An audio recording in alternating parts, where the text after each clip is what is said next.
Welcome to my channel প্রিয় শিক্ষার্থী বন্ধুরা। আজকে আলোচনা করব তোমাদের পঞ্চম শ্রেণীর যে বাংলা বিষয় আছে সেই বাংলা বিষয়ে যে প্রশ্ন তোমাদের প্রথম পর্যায়ক্রমিক মূল্যায়ন পত্র 2022 সালে যেটা স্কুল থেকে দেওয়া হয়েছে সেই প্রশ্ন আলোচনা করব। তো প্রথম থেকে শেষ অবধি ভিডিওটি ভালো করে দেখো, তাহলে প্রত্যেকটা প্রশ্নের অ্যান্সার তোমরা পেয়ে যাবে।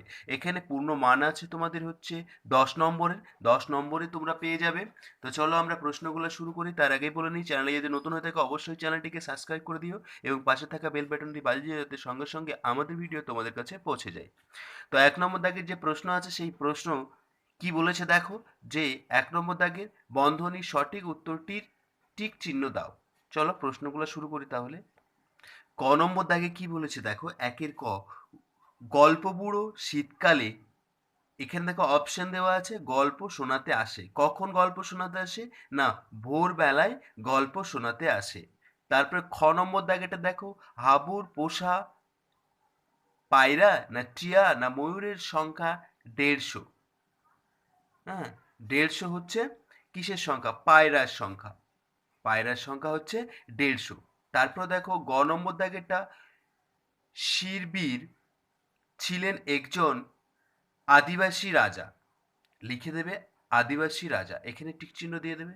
বিমলা তার দাদার পাতে খাবারের সময় ড্যাশ দেয়, খাবারের সময় ক্ষীর দেয়, এখানে ক্ষীর হবে, এই জায়গাটায় টিক চিহ্ন তোমাদের দিতে হবে। তারপর দেখো 2 নম্বর দাগে কি বলেছে, যে শব্দার্থ লেখো। শব্দার্থ কি?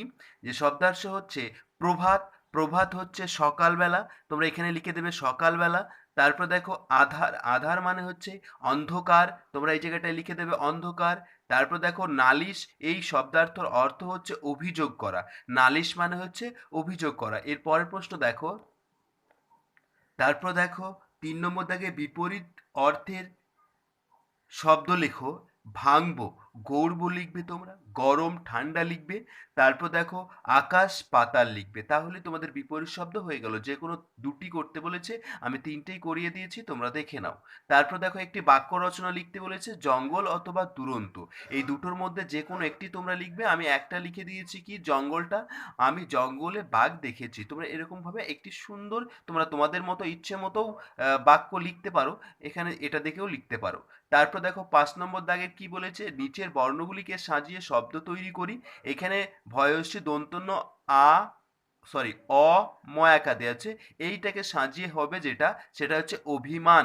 এই জায়গাটায় তোমরা লিখে দেবে অভিমান। তারপর দেখো এখানে আ বয়সী গ বর্গীর জ গয়স্য আছে, এটা হবে আজগুবি। তোমরা এই জায়গাটায় শূন্যস্থানে লিখে দেবে আজগুবি। তারপর দেখো 6 নম্বর দাগে কি বলেছে, ক্রিয়ার নিচে দাগ দাও। এই দুটো বাক্য দেওয়া আছে, দুটো বাক্য যেটি ক্রিয়াপদ সেটার নিচে দাগ দিতে বলেছে। বলছে নিরাপদে তাদের শীত কাটে, এই শীতটা হচ্ছে এখানে ক্রিয়াপদ। কি কাটে? শীত কাটে। তারপর দেখো খাবো না তো আমি, এই খাবো না হচ্ছে ক্রিয়াপদ, এর নিচে তোমাদেরকে দাগ দিতে হবে এই জায়গাটায়, আর এই শীতের নিচে, তাহলেই তোমাদের হয়ে যাবে। নেক্সট এবার 7 নম্বর প্রশ্ন দেখবো আমরা। 7 নম্বর প্রশ্ন কি বলেছে দেখো, যে যে কোনো 4টি প্রশ্নের উত্তর দিতে বলেছে। এখানে অনেক কোটি প্রশ্ন আছে। হ্যাঁ, তার মধ্যে 1 নম্বর প্রশ্নটা কি দেখো, যে বলেছে বিমলা কিসের কিসের প্রতি অভিমান করেছিল। এই বিমলা কিসের প্রতি অভিমান করেছিল, অথবা কে ঘাসে ঘাসে দুলছে। তোমরা দুটোর মধ্যে যে কোনো একটি প্রশ্নের উত্তর এই জায়গাটায় লিখবে। বিমলা ক্ষীরের প্রতি অভিমান করেছিল।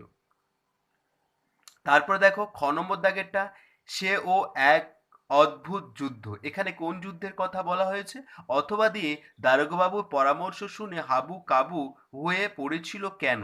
তোমরা দুটোর মধ্যে যে কোনো একটি প্রশ্নের উত্তর লিখবে। এখানে লিখবে যে এই যে যুদ্ধটার কথা বলা হয়েছে এটা হচ্ছে একটি খেলা। সেটি কি খেলা? পটগুলটিস খেলার কথা বলা হয়েছে। এই জায়গাটায় তোমরা লিখে দেবে পটগুলটিস খেলার কথা বলা হয়েছে।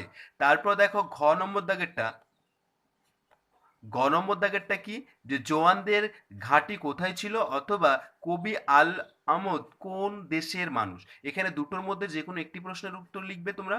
এই জোয়ানদের ঘাঁটি ছিল কোথায়? জোয়ানদের ঘাঁটি ছিল লাদাখের উত্তরে যে একটি জায়গা আছে ভারতবর্ষের, সেই জায়গাটায় এদের ঘাঁটি ছিল। এইরকম ভাবে প্রত্যেকটা প্রশ্ন যদি তোমরা উত্তর করতে পারো, তাহলে তোমাদের তোমাদের যে 10 নম্বর আছে সেই 10 নম্বরের ফুল নম্বর তোমরা পেয়ে যাবে। পুরো ভিডিওটি দেখার জন্য ধন্যবাদ।